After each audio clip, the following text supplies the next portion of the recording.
Good afternoon.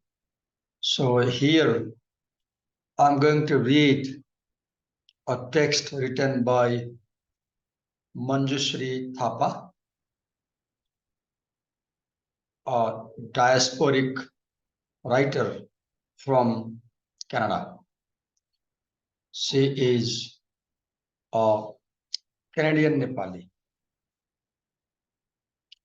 So rhymes with fun, Jew free, as the internet tells me, is a collection of short stories published in 2003. I got this information from Microsoft as Bing AI chatbot.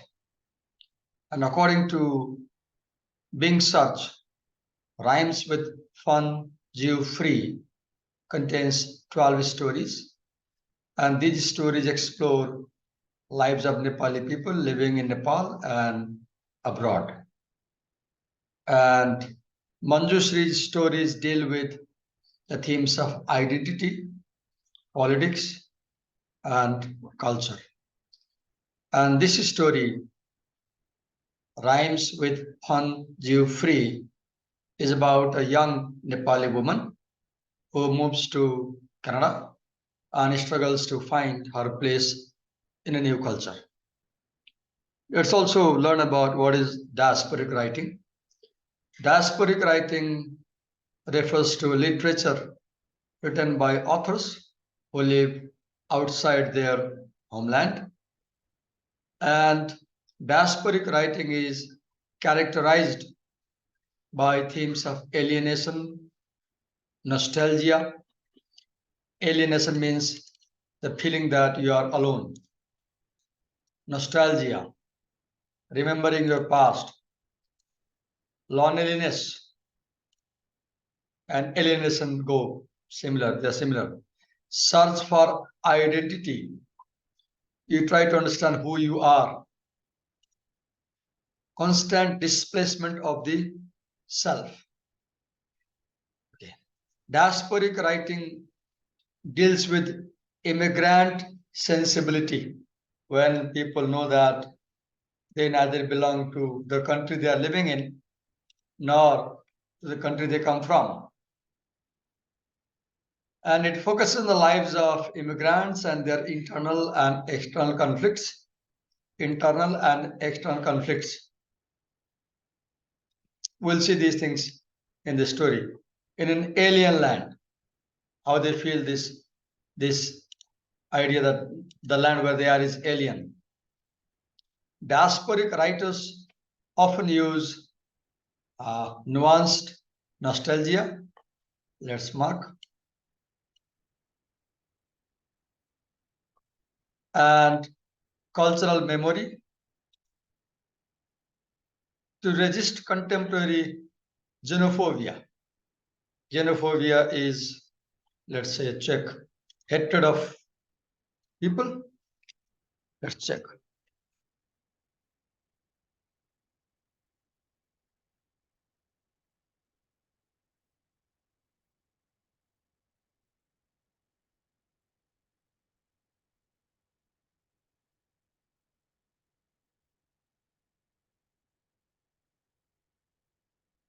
Dislike or prejudice against people from other countries. Okay, xenophobia. And attempts to erase marginalized communities. When used by diasporic writers, nostalgia becomes a tool for cultural resiliency and restoration. Post-colonial diasporic writers usually follow a stereotyped style in the writing. They use different techniques such as stream of consciousness, immigration,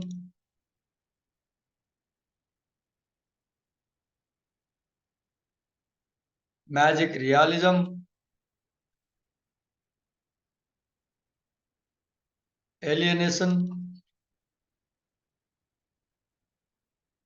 adaptability of new land, and culture.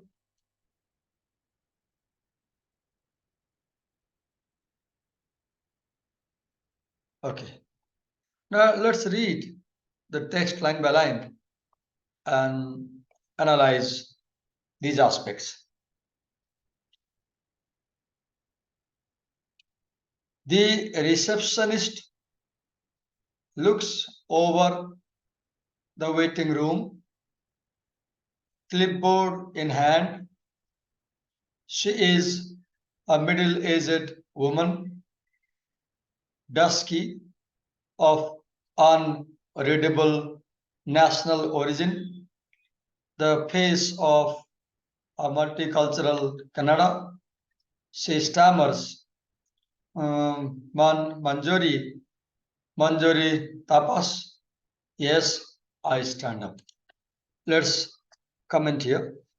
First of all, let's talk about narrator.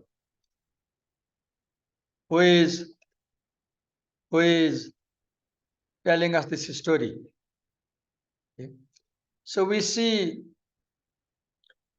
in a sense, we see omniscient narrator here. I'm not sure right now. I've just started reading. It might change. An omniscient narrator is an unseen narrator who is present everywhere in the story, all powerful like God, and who can see everybody and who knows everything in the story. Narrator is the person who is telling us the story. Who is saying this word? The receptionist looks over the waiting room. Who is speaking this? Through whose mouth we are hearing these words? The receptionist looks over the waiting room. Another remarkable thing is, note down here, use of present simple tense. This is remarkable. She could have written looked, right? So the narrator is not telling about a fleeting moment that went past. Rather, it seems like the narrator is portraying a moment, creating a picture of a moment. The receptionist looks over the waiting room. Maybe there are people around the waiting room, and she looks over the waiting room, or maybe she's sitting on her desk and she looks over the waiting room. See the phrase, look over something. Clipboard in hand. A clipboard is a board with a clip at one end. She is a middle-aged woman. Now the narrator focuses on this character. We have this. Let's note down.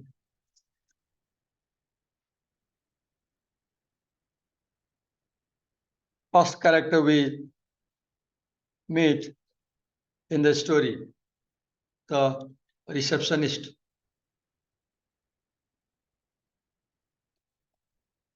Okay. Note down narrator, then note down characters. The receptionist.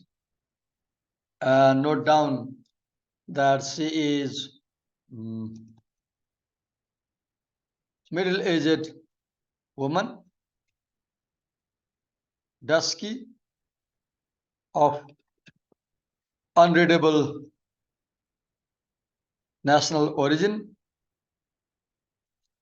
Every time you come across a character in a narrative, you should note down these details about the character.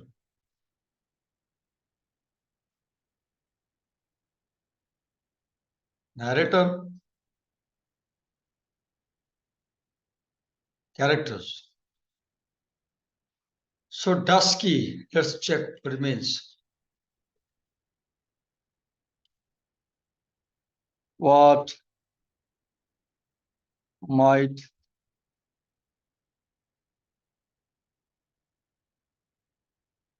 dusky woman mean in a story?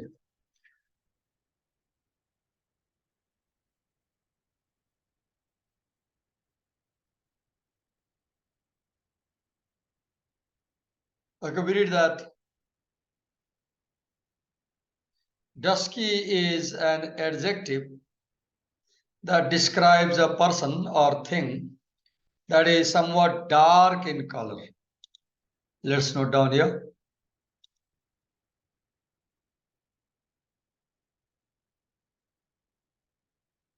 Dark in color.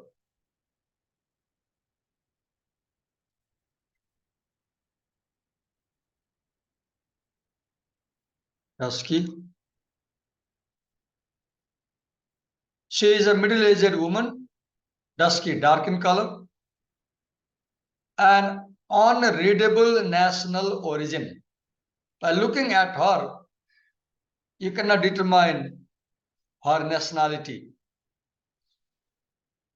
The face of a multicultural Kannada.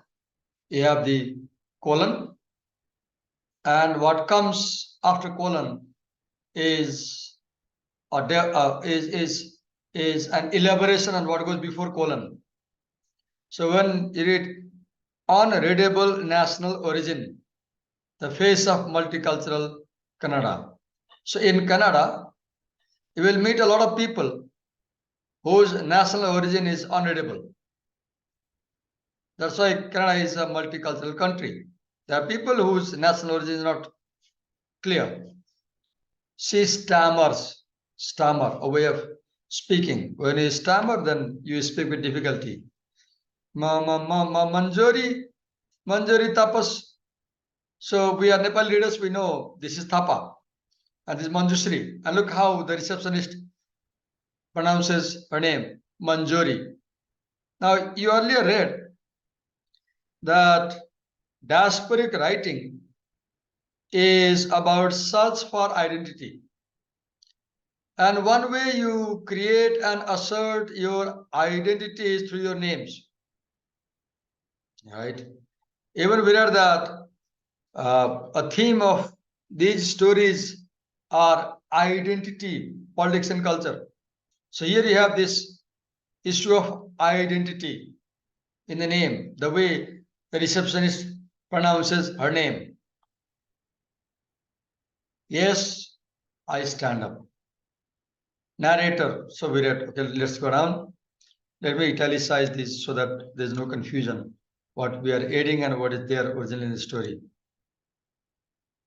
She flashes me an anxious smile. When you flash something to someone, you display it all of a sudden without their expectation. She flashes me an anxious smile. Sorry for this chocolate.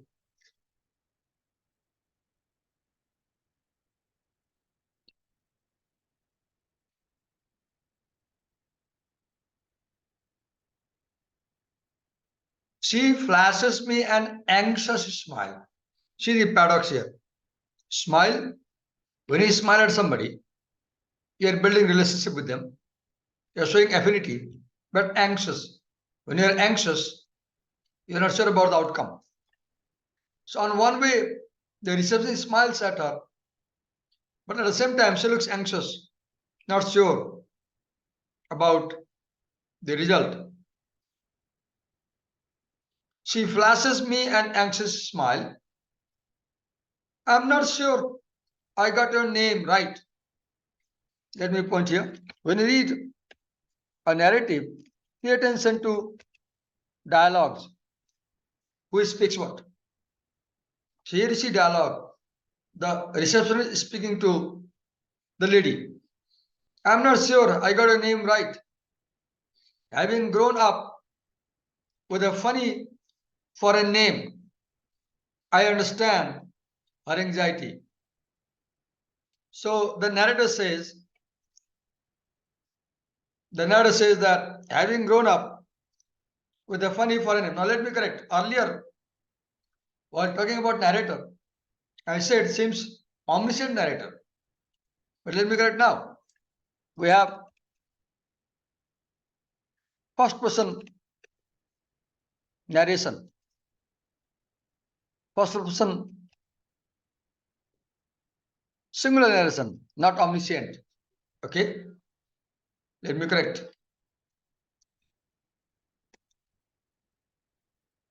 Because now we see clearly it's I. Having grown up with a funny foreign name, I understand her anxiety. So this narrator says that she grew up with a funny foreign name. Maybe she's meaning that people in Canada, when they heard her name, Manjuri or Manjusri, they couldn't pronounce this name. So she was familiar with this theme of foreigners not getting your name proper. I feel it my duty to quell it.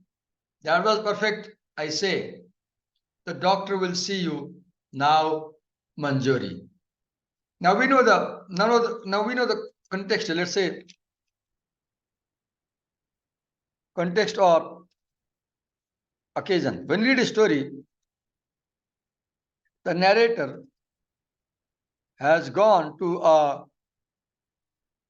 clinic or hospital for checkup. This is the context.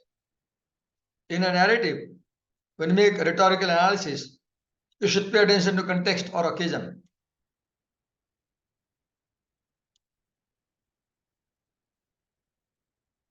Now, who is the rhetor?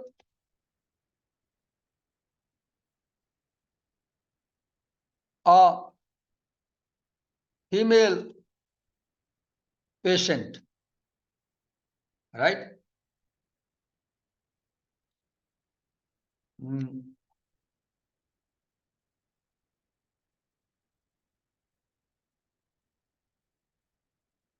It was the early 1970s in Prime Minister Pierre Trudeau's Canada.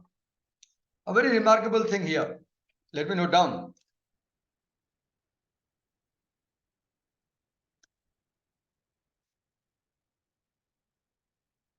Note how the narration switches from present to the past, because above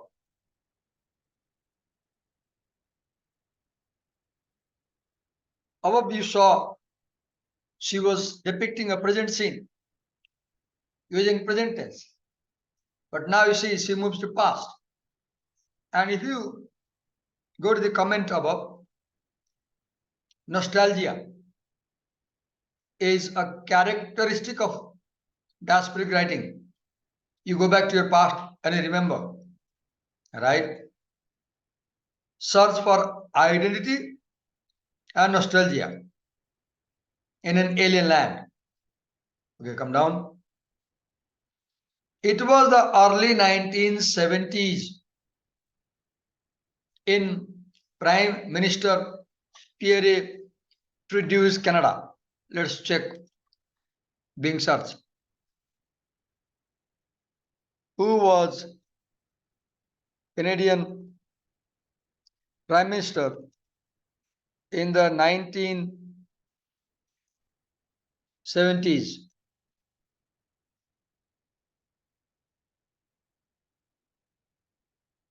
Okay.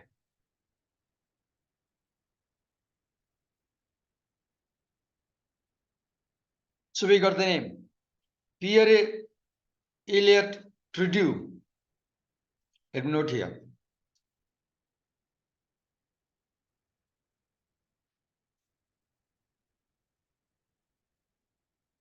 Elliott.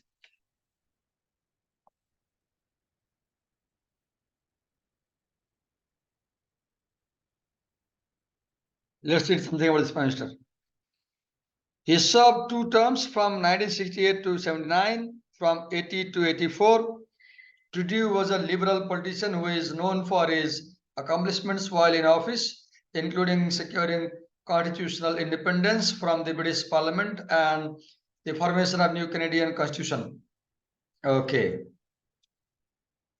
So when you uh, read a story, there is something known as kairos. That means the circumstances. What circumstances? Let me write. The political, cultural, historical circumstances amid which the writer makes his or her speech. So when this narrator is telling us about her story, we have this political circumstance that Pierre Elliott Trudeau was the prime minister. My father was working at a think tank. My father.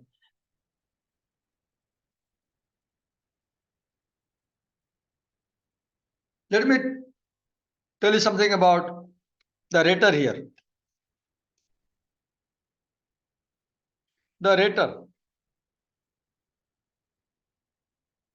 implied writer. Implied writer is the speaker that the text creates. So implied writer is a daughter because she says father, right? Real writer is Manjushri Thapa. And sometimes implied writer and real writer are the same.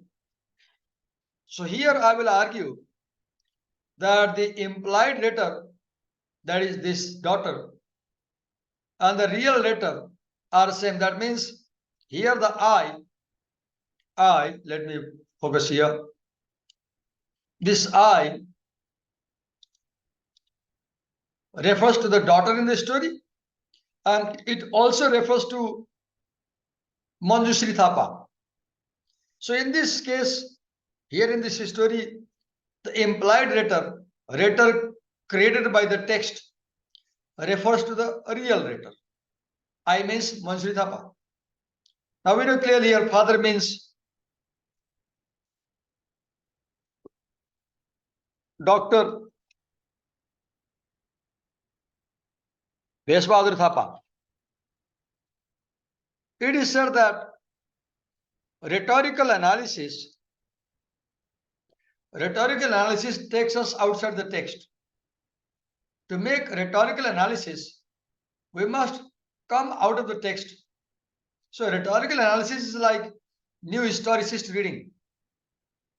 So look here, we have to find out the name of the father, Dr. Bahadur Thapa. Now we come out of the story to social reality, and we know now this is something non-fiction. So you can see this story we are reading, it is a piece of non-fiction.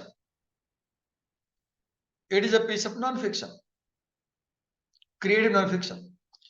It was the early 1970s in Prime Minister Pierre Trudeau's name. Look, we have a real name. Non-fiction is about real people, real place, real events. It is a real event that this Pierre Elliott Trudeau was a Prime Minister in 1970s. So Tanada says that her father was working at a think tank, and my family lived in a sleepy hamlet in Ottawa. Let's check.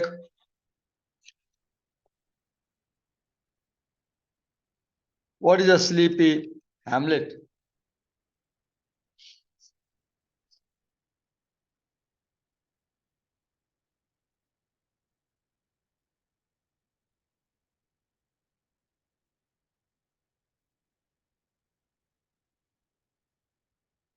A hamlet is a small village or settlement, usually with a population of less than 1,000 people. The term sleepy is often used to describe a hamlet that is quiet, peaceful, and has little activity. Let's note down here.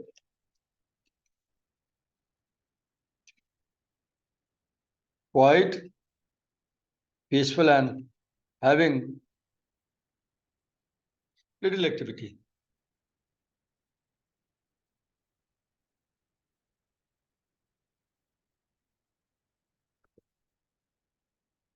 So my family lived in a sleepy hamlet in Ottawa. Ottawa is, I guess, I don't know exactly, but a place in Canada where everyone was friends, or so it seemed. This is ironical. First he says everyone was friends, then she says, so it seemed. I was 3 years old. Now this is clearly narrative.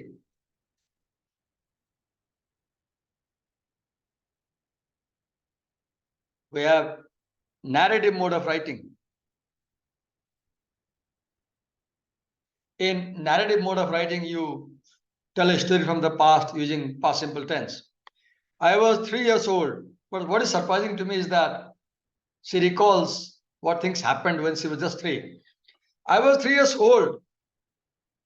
For a year, I stayed home as my older brother and sister trotted off to school every morning with a neighbor girl, Dara. Dara, I don't know if this is Afghanistani name or Pakistani name or Indian name. She's a multiculturality. She of the oblong face. Now she describes Dara. She describes the is she describing Dara or sister? Maybe Dara. Having oblong face, blue eyes,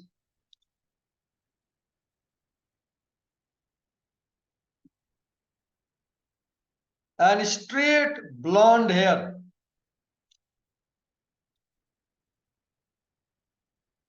This is this is description with images, visual images. Okay.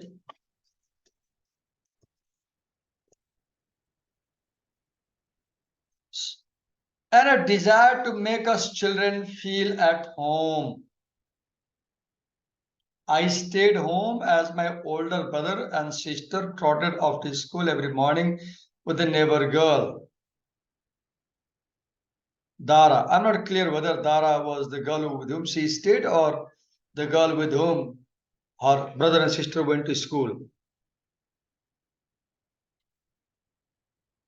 Dara and the other kids knew me by my family nickname, Sanu.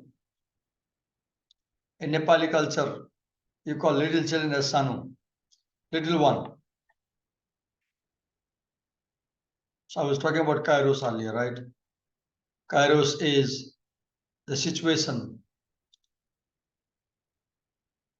The rate, let me italicize. I spent the days watching Romper Room. Let's check.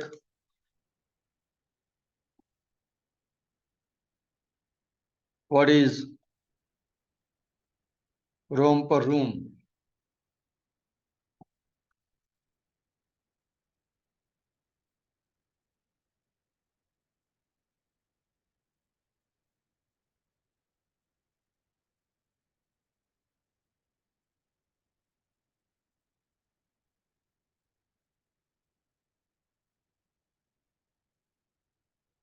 Okay. Romper Room is an American children's television series. Let's write down.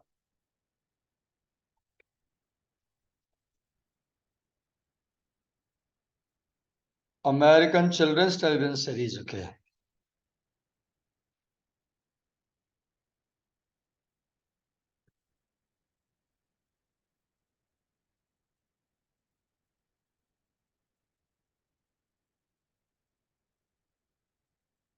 That was franchised and syndicated from 1953 to 1994. 1953 to 1994. The show was created and produced by Bert Claster and his presenter wife Nancy of Claster Television. The program targeted preschoolers, children 5 years of age or younger. Okay. For preschoolers, children 5 years of age or younger, and was presented by various hosts over the years. The show's format include games, exercises, songs. Let's note down. Games, exercises, songs,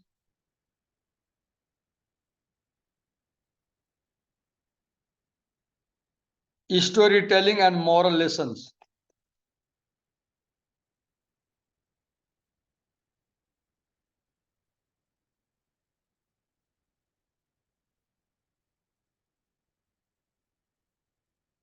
Which were regularly accompanied by a background music.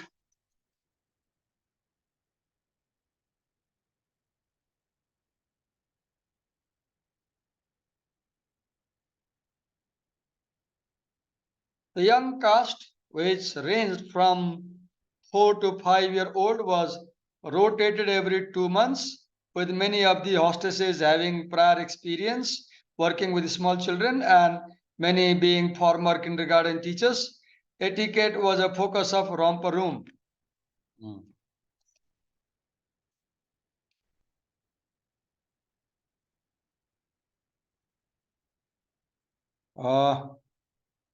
Okay. The hostesses were always addressed as Miss. The show also had a mascot named Mr. Dobie, an oversized bumblebee who came to teach the children proper deportment. Let me just take you to YouTube and just see if we can find.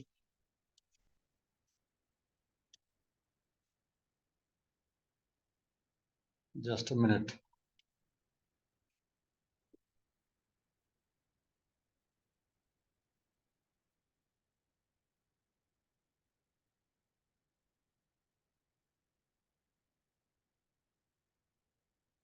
You have a scene from.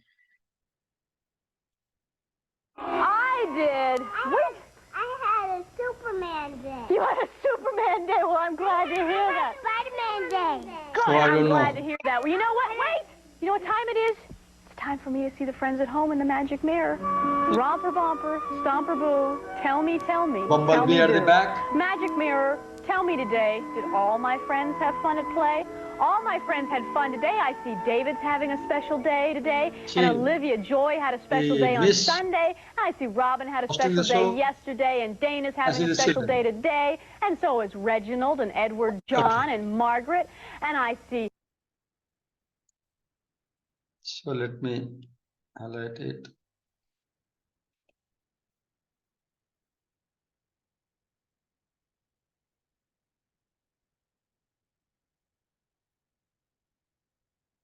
A children's program picking up language. Okay. So watching this show helped her learn language. Picking up language, peanut butter were my first English words. Look, see, she remembers the first English words she learned, peanut butter. So this is, let me write here, something called literacy narrative. Let me just check what is literacy narrative.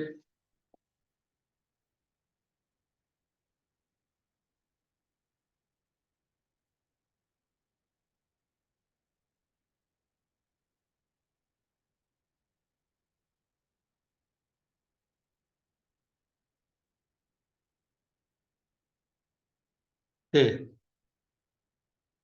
What is literacy narrative? Literacy narrative is a story that describes your personal experience with reading, writing, or any other form of literacy. Let's note down. Personal experience with reading, writing, or other form of literacy.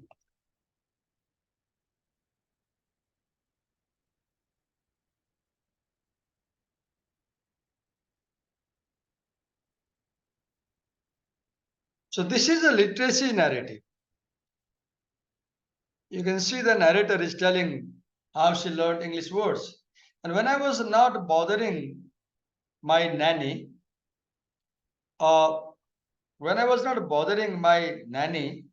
a wizened Nepali widow, maybe they might have taken a woman from Nepal, no idea, someone who looks after her. I played with a deathly pale French Canadian 3-year-old Kathy. What is a deathly pale French? Okay, let me check what might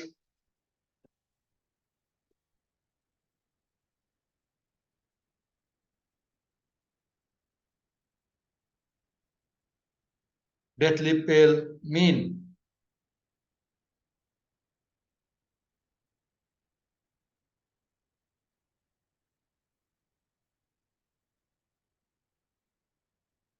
Okay.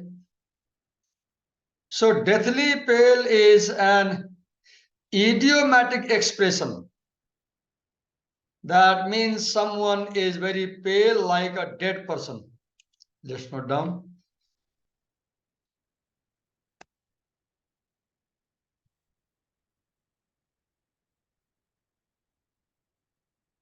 Pale like a dead person.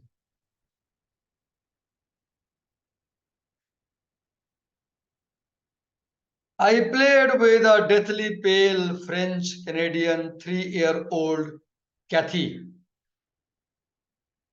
She was also 3. We did not have a language in common. Maybe she spoke French, she spoke English, or much language at all. Our friendship took place in a solemn pantomime. You want a Coke? Yes. Look, my parents have a phrase full of it. What is pantomime? Let's check.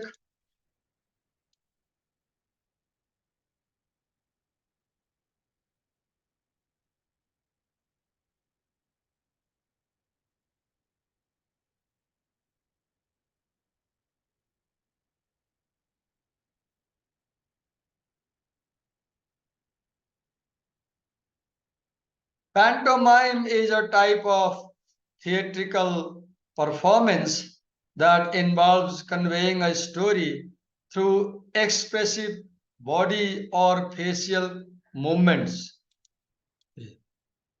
Conveying a story through expressive bodily or facial movements. Let's write here.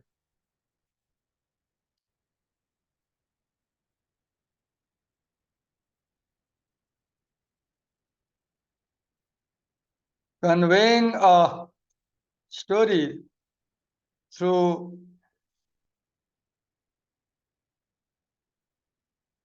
expressive bodily or facial movement.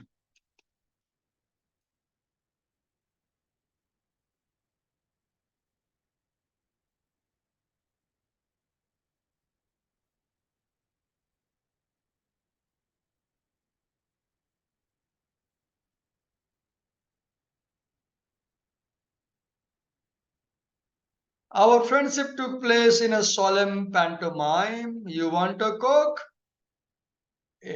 Body gesture, maybe showing a Coke. Yes. Look, my parents have a fridge full of it. So you show body gesture. Okay. By the time we returned to Nepal, 2 years later, I was fluent in English. Maybe then she was 5. Fluent enough to flirt with Tom, a 9-year-old. This is quite remarkable for me because I don't think we can expect a 5-year girl in Nepali culture to flirt, or we can, you decide. Can a 5-year child, is a 5-year-old girl mature enough to flirt with a 9-year-old boy. When I first flirted with a girl, how old I was? Let me recall. The first time I flirted with a girl was around 1976, 75, 77. I was born in 1969. So when I flirted with a girl, I was 6 or 7 years older. So I will say it's okay, it's natural. And now I recall myself how old I was when I first flirted with a girl who lived in my neighborhood and who came inside our compound to play. So by the time we returned to Nepal 2 years later, I was fluent in English, fluent enough to flirt with Tom, a 9-year-old. My first crush. So do you see there is something like honesty in writing? Who is a good writer? A good writer is one who is very honest in his narration. And look how honestly this narrator tells that she had a crush on a boy named Tom, who was 9 years old when she was just barely 5 years old.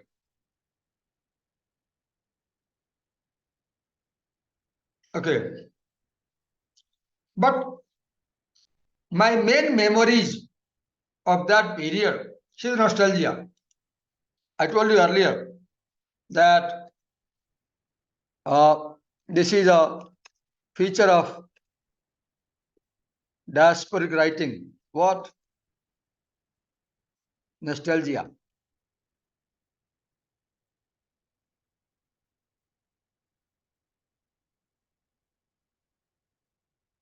But my main memories of that period revolved revolve around the benign mutinous of a foreign child in an open-hearted land.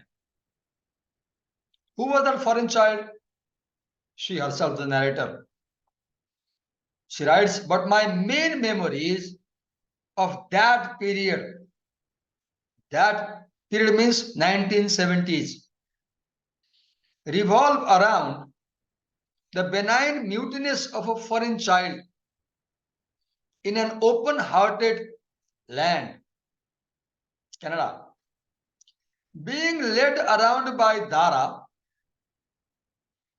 the girl in the neighborhood who looked after her when her brother and sister went to school, drinking coke with Kathy. And when I finally got to school, going up to the teacher, a plump, pretty white lady dressed in pink. See the visual imagery. See the descriptive writing here. This writing has a mix of narrative mode and descriptive mode. How was the teacher? A plump, pretty white lady dressed in pink. Visual image. And nudging the back of her chubby, shiny pantyhose encased thighs.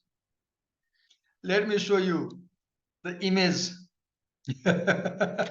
on Google image. What she means. Let me show you how these things look.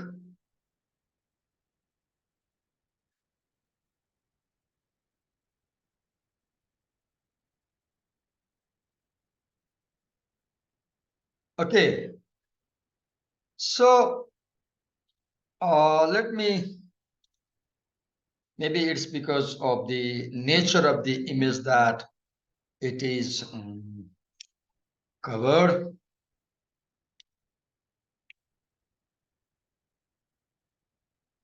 I'm not able to show you. We have slightly here. So let me highlight.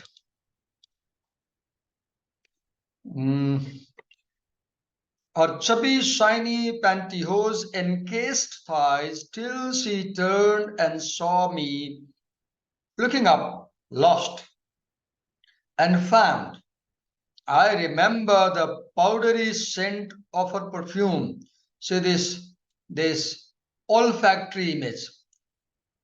An olfactory image is an image that appeals to your smell, sense of smell. This is visual image. As she knelt down to communicate with me, so this is how she remembers her teacher. Then we have sections. You can see these are patches of memory. It was the early 1980s. Ronald Reagan was the president of the United States. Marion Barry was a mayor. Now these details form the kairos, the political circumstance around the world when she is writing this, when she was telling when the reader is telling the story. It was the early 1980s. Ronald Reagan was the president of the United States. Marion Barry was a mayor, and his city, Washington, D.C., was known as the homicide capital of America. There were parts of town you did not go to, but my family lived in a good part. Now, in the previous section, she was in Canada. Now here, she's in America, near Embassy Row in the Northwest. Proof that this was a good part of town.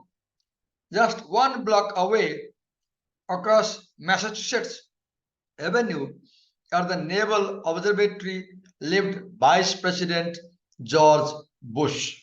So the writer is telling that she lived very close to celebrities.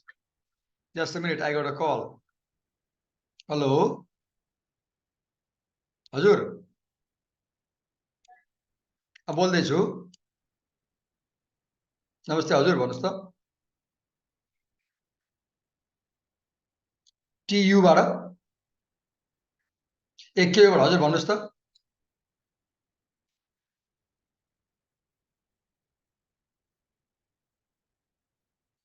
ए म अहिले 2 बजे कति बजेसम्म त्यहाँ हुनुहुन्छ म भ्याए भने आज आउँछु मैले भोलि आए भने कति बेला आउँदा हुन्छ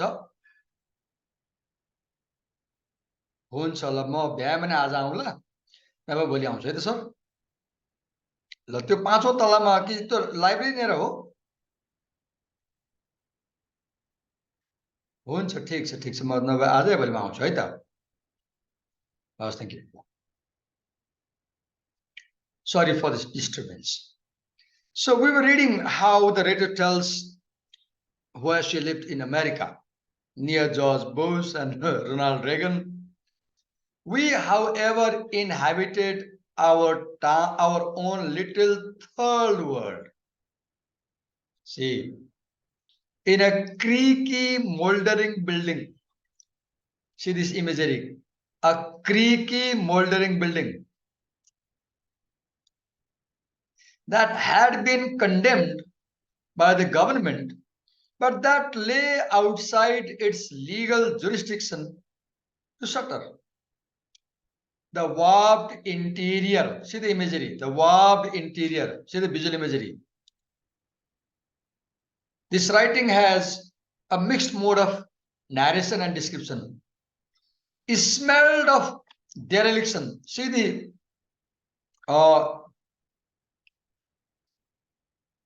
olfactory imagery, smell, referring to an olfactory image refers to sense of smell. Or is it gustatory? I'm not sure. Check dictionary whether it is gustatory image or olfactory. Outside, the window sills were chipped, the walls were crooked, the tiles on the roof were loose. The building lowered the tone of the entire neighborhood. A carpet of tacky green, see visual image, a carpet of tacky green, astroturf covered the rotting front stairs, see image, visual image,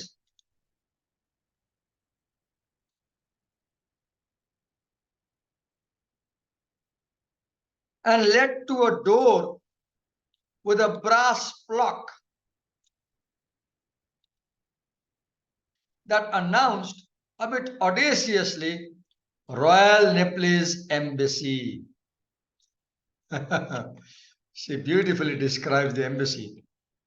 Just as bold was the sign next to it, service entrance at the rear.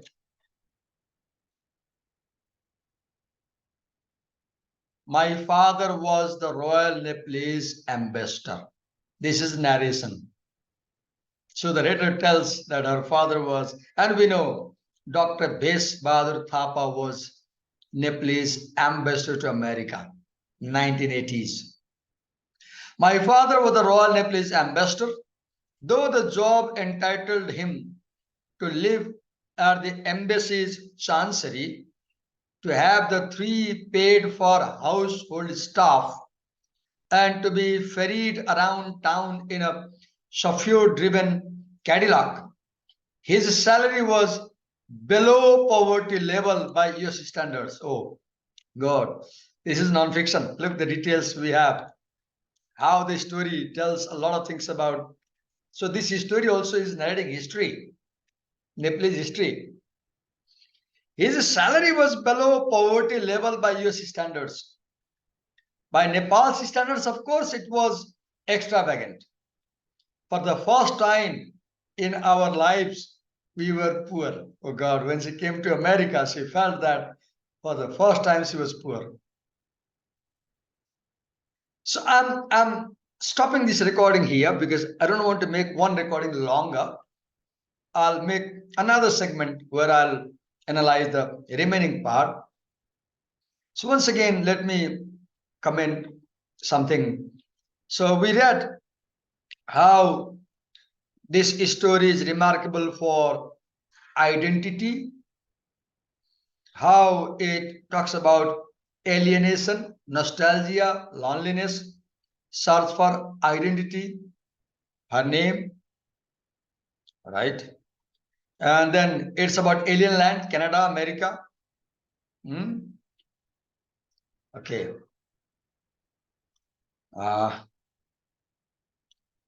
And another thing, the writing has narrative mode as well as descriptive mode. There are descriptive images, right? We talked about the narrator, first person, singular, I, characters, the receptionist, the writer's father. We talked about the context. The story begins when she is visiting a clinic, then goes back to past, nostalgia, memory, right? So,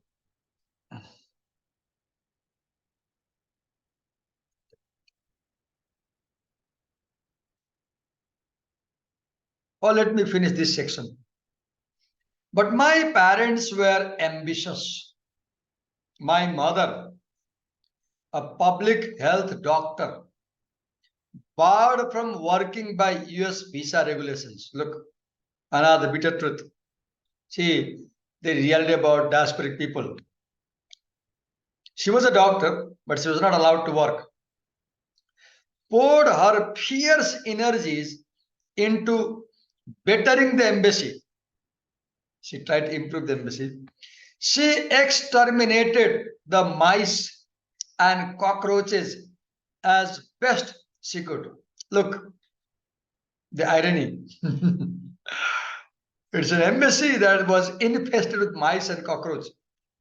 So this is a sort of criticism of Nepalese government. Nepali government could not maintain an embassy. So here is politics. She consulted Better Homes and Gardens, a magazine, moved about the furniture and dragged her daughters, my sister and me, to lighting shops in Maryland, to Ethan Allen's in Virginia, to gardening centers in DC. Being poor forces you to be creative, she would say. What a touchy line. Being poor forces you to be creative, she would say. with her characteristic positivity as we floor lit the plants so that the long sharp shadows hid the first year corners of the blue and gold wallpapered living room. See the visual imagery. The story is remarkable visual imagery. I was untouched by my mother's positive attitude. A shy, self-conscious child, she describes herself, the narrator. I spent my first year pinning over the Lhasa Apso. Now, she had a dog. And the life we had left in Nepal. Gaining weight on junk food. Now look, another reality. Oh God, she was gaining weight because of junk food. Watching the Brady Bunch and MASH on TV. Trying to decode the United States, trying to understand America. At school, for convenience's sake, I shortened my name to Manju. Yet my teachers and classmates called me Monju, Manju, or at an extreme, Manju. So funny. Identity, two names. Man just could not rhyme with fun. Right? Monju, Manju, Manju. Because she was a woman, so how can man rhyme with fun? My parents wanted only the best for their children. Every parents want.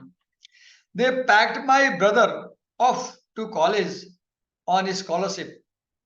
And a year in, on the guidance of their American friends, got me and my sister admitted on a scholarship into a top-notch school, a pricey Episcopalian all-girls school she was taken to.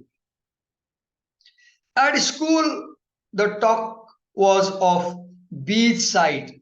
Classmates talk about beachside, ski vacations, summer camp. See the diasporic culture. She was a Nepali girl. Her friends talked about beachside, ski vacation, summer camp, hair rides and dances, all of which were alien to me. I had no idea what are these. I'm still not quite sure what a hair ride is. My home life was decidedly Nepali.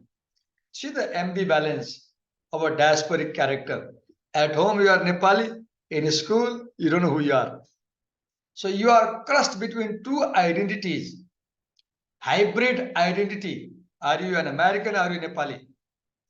My sister and I dressed in identical silk dresses for parties, played the sitar for guests, then sat by Koeli in a model display of pleasing Nepali girlhood. Look, they sat Koi. Koi is feeling shy. We were meant to follow my mother's shining example. She was at the time an explosive mix of Western, feminist, and proper Hindu lady. Her mother was a mix of Western, feminist woman and a proper Hindu lady. She still is, though her Hinduism now borders on iconoclasm. If you are an iconoclast, you challenge old traditions. Boyfriends were out of the question for my sister and me. In school, she must have seen her classmates having boyfriends, but for her it's impossible. Boyfriends were out of question for my sister and me. We were to marry high-bred Nepali boys upon completing our studies, and only after making these boys wait for us, as she had made my father do. A triple crowned badminton champion, mother, triple crowned badminton champion. She encouraged us to jog on the streets and play tennis at the public court. But Western girls' forms of independence struck her as mere enslavement. She look, this writer is commenting about her mother. She staunchly disapproved of makeup before marriage. No makeup before marriage. Drinking before marriage. No drinking before marriage. And sex before marriage. Sex between married people can be a beautiful thing, she once announced to us, apparently with good intentions. But mostly she avoided the topic of sex or topic of the body. A school friend took pity on me and taught me how to shape my legs and underarms. My mother disapproved. This was mere enslavement. When I had my first period, I had no idea what was happening. So as I read these lines, dear students, I have an assignment for you. You write your memories of menstruation, for example. Write about your upbringing. I had no idea what was happening, but afterwards, apparently, on the advice of Dr. Spock, the child care expert, you read Dr. Spock, Benjamin Spock, I'm not sure. My mother had me sit on my father's lap and had him announce to my grossed out siblings that I had become a woman after menstruation. It is mutually, I don't know. We might as well have been announcing that I had genitals. We might as well have been announcing that I had genitals. My mortification was complete. She felt very awkward when she was kept on the lap and the father announced, "You are a woman now."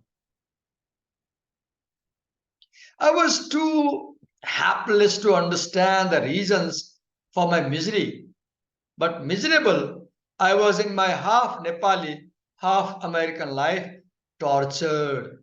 So do you see the ambivalent identity, the double identity, the hybrid identity, the split identity, half Nepali, half American, and feeling tortured. I took refuge from it in art. When I did art, I did not have to be in society, Nepali or American, because she felt bad in society, neither Nepali nor American.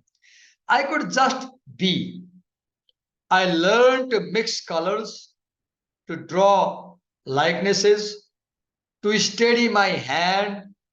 I learned to use pencil, charcoal, pastel, watercolors, acrylics, oils. I went to the National Gallery and copied Picasso's. I painted from life. I painted from my imagination. Fruits, glasses, portraits of famous people, self-portraits, portraits of my own hands. I painted all these. But art did not exempt me from all duties. Though we belonged to the impoverished underbelly of DC's diplomatic world, we did go to the White House and every now and then to black tie galas or balls. Once a year, the embassy hosted a National Day reception in a hotel basement where professional gate crashers would come for free drinks and a meal. Also, once a year, the embassy hosted a Dasai party at the embassy. See the political comment. These commentaries tell about a lot about the then Nepal, which overflowed with suited and booted men and sari-clad women. There was the occasional meeting of friends of Nepal and Nepalese in America that we kids had to go to. I also remember my sister and I having to parade ourselves in identical bukus at some fair run by the diplomatic wives. I don't know what is bukus. None of this constituted my idea of fun. She didn't enjoy. During spring and Christmas breaks, the embassy turned into boarding house as Nepali students, the children of family friends, came to sit out their school or college breaks. Girls would share my sister and my room in the attic. Boys would share my brother's attic room. My parents' room below us was off limits. Extra guests would also be put up in the official guest room and even in the royal guest room, which was no less derelict than the rest of the embassy. Look, she's telling the embassy was derelict in a poor condition. 1 year, a Nepali student who boarded with us took it upon himself to pursue me. I was an ungainly 14-year-old with lank hair and large eyeglasses. The boy was 20. He told me he loved me. He kissed me. His lips were faintly repulsive, like warm milk. I remember being baffled by the boy. After he returned to college, we talked a couple of times on the phone. Look, can you write about such very personal things? Who kissed you, where, when? When he broached the subject of marriage, though I decided to end our, whatever it was, our baffled romance. You can write about your romance. He protested, but I have already told my parents we are getting married. I'm 14 years old, I said. We will wait, of course, he said. No, I said. Don't you love me? He said. I don't think so, I said. See the dialogue.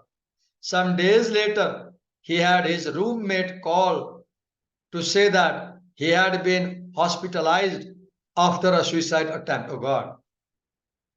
Distressed, I confessed all to my sister. She advised me to confess all to my mother.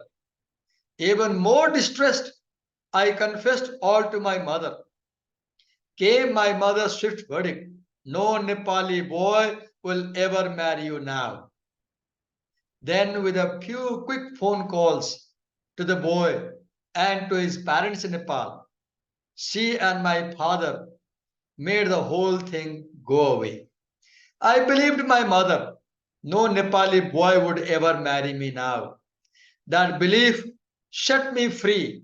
If no Nepali boy was ever going to marry me, why not, I reasoned, actually be worthy of rejection? Why bother to be a good Nepali girl? Oh, this is troublesome line. I don't like this line. If I met Manjusri, I would like to ask her, why she felt like this? I feel bad. Why bother to be a good Nepali girl? Or I don't know what a good Nepali girl means. Or any kind of girl at all. For a stormy year and a half, I wore my hair short, dressed in lumberjack outfits, walked with a manly swagger, and rejected everything to do with pleasing Nepali girlhood. I wanted to be a boy, and not just any boy. I wanted to be a free-born Western boy, not just any free-born Western boy. I wanted specifically to be born Borg, the Swedish tennis star. That was my role model, she says.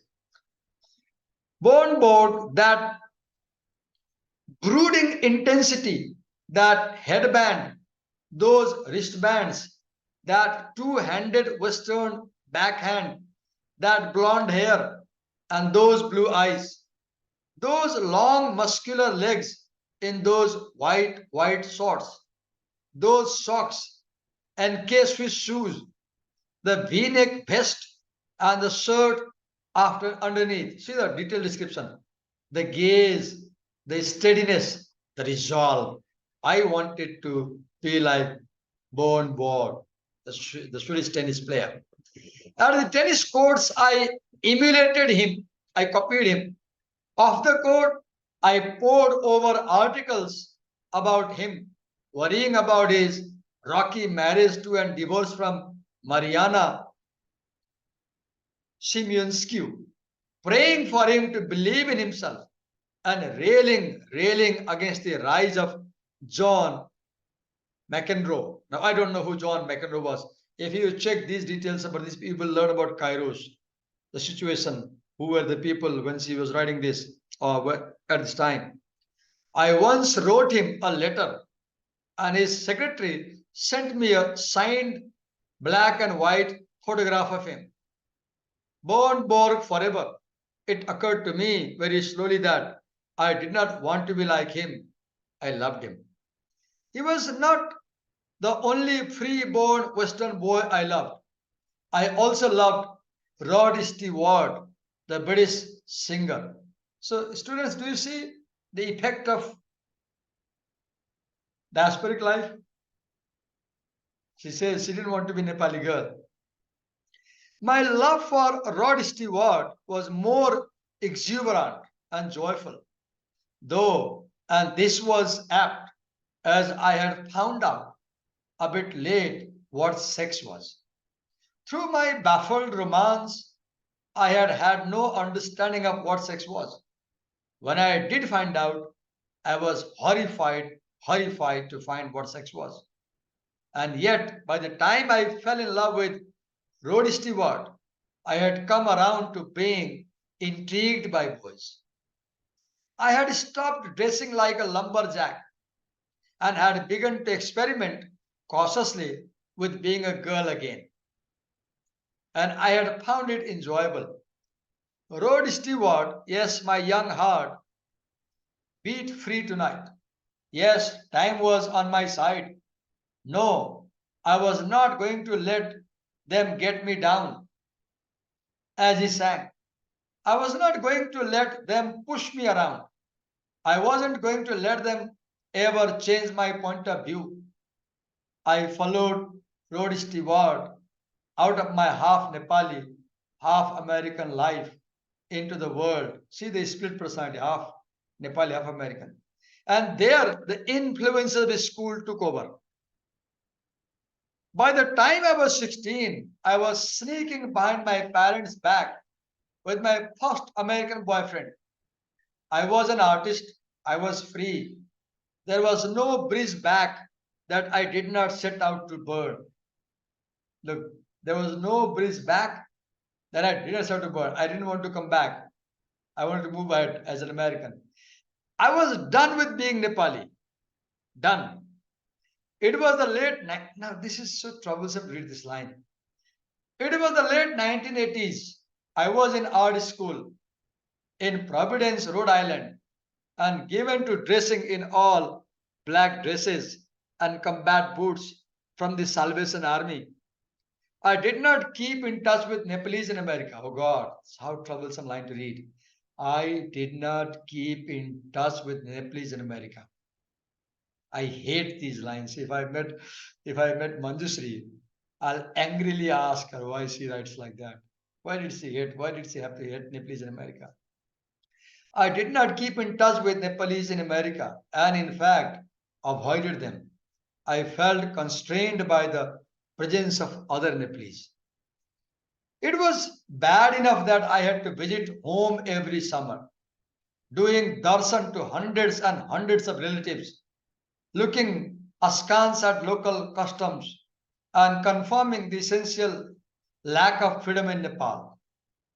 Essential freedom of lack for women, girls, before rushing off to where my parents now lived in Sri Lanka and Philippines to restore my spirit in the neither local nor foreign expatriate limbo, neither local Nepali nor foreign, I had grown accustomed to. In Providence, it was easy enough to avoid Nepalese as there were none around.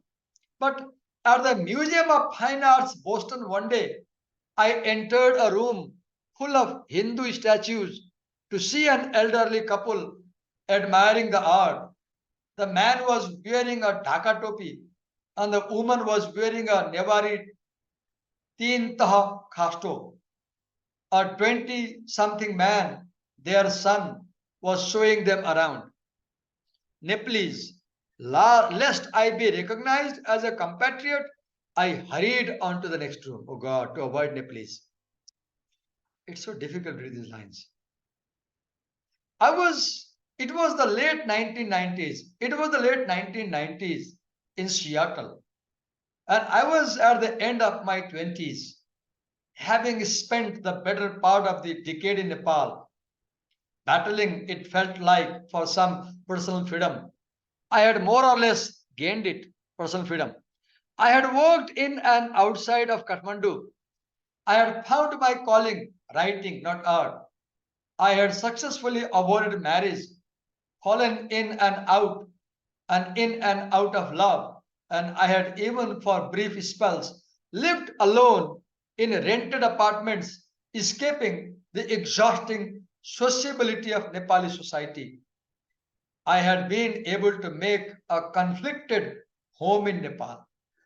In Nepal, I switched back to using my full name, Manjushree, as it induced anxiety in no one.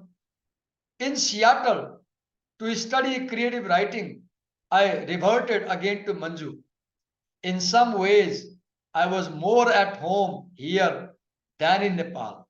God, I relished my personal freedom and was again reluctant to meet other Nepalese, though not for the same neurotic reasons as before. I felt I already knew too many Nepalese in Nepal. Why not, while in America, get to know Americans instead? Yet, for the first time in my life, I willingly attended a Nepali function in America. This was a Dasai party at the house of a compatriot. There I fell in with others of my own half Nepali, half American background, and in the following months, we formed an easy circle. One of us would call the other around around 9 at night and say, "Hey, what are you up to?" And soon we would be gathered at a pub shooting the breeze. I learned from them a lesson that has stayed with me. What lesson? There are Nepalese who form my community. There are Nepalese who do not form my community. And it does not matter whether they are in or outside Nepal. Ditto non-Nepalese. It took me 30 years to understand this. Nowadays, I go back and forth between Kathmandu and Toronto, at home and not in both places. I have settled into being a permanent insider outsider. I have settled into being a permanent insider outsider. Some people call me Manjushri, others call me Manju, others call me persons thereof. Hello, the doctor says as I enter the room. Look how she wraps up the story. She began with the doctor. Hello, the doctor says as I see the narrative framework. Hello, the doctor says as I enter the room. She frowns at the file in her hand. Manju, I say. Manju, she says. Yes, I say. Yes, that's me.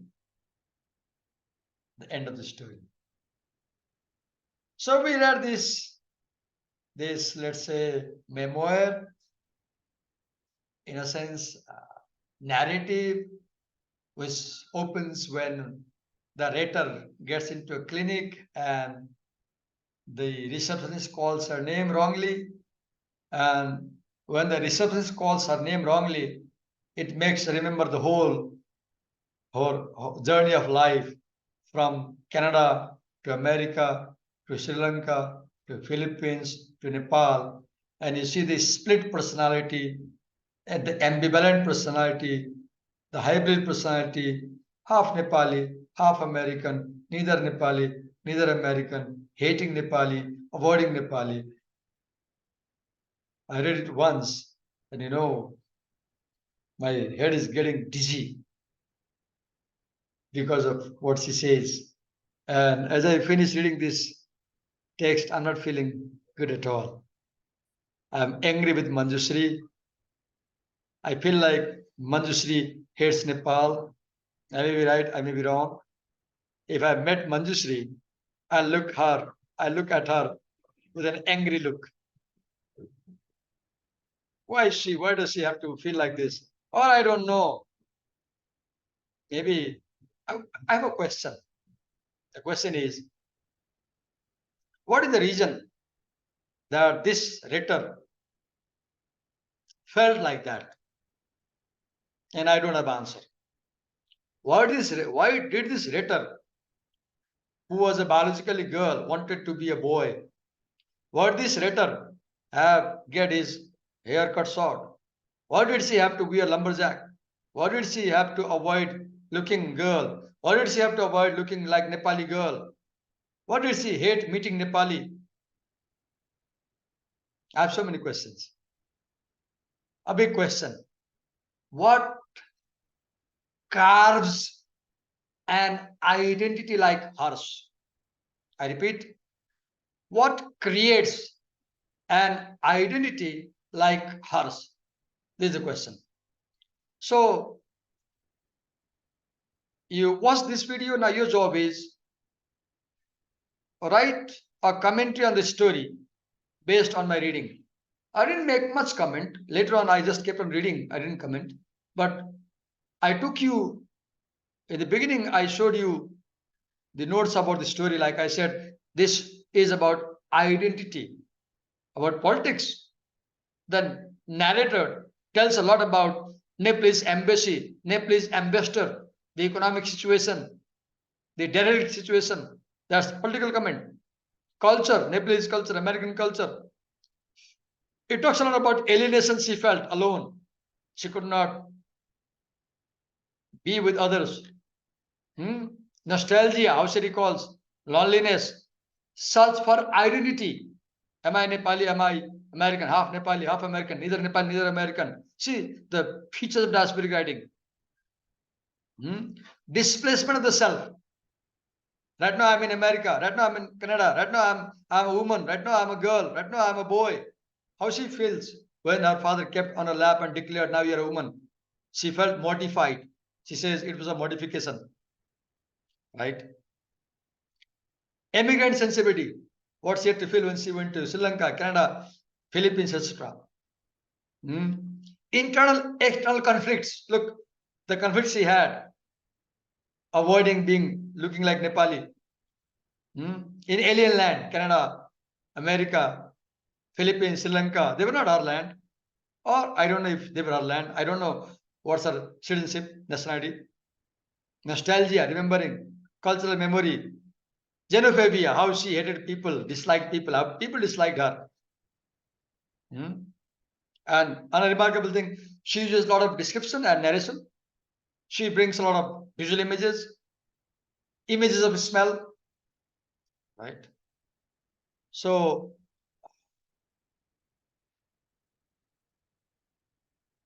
let's comment about the theme if you have. Okay. So you watch my video, if necessary, once again, and write your response to this story and submit me. The assignment is write a summary and response essay. And if you don't know what is a summary and response essay, Google or go to Microsoft Edge and use the Bing search and write what is a summary response essay outright, or just use ChatGPT and ask her to give you a template to write a summary response essay. But don't say, give me a summary response essay of this text. Don't do that. Take help, but don't imitate, don't copy blindly and submit. Thank you for watching. Hope this was helpful.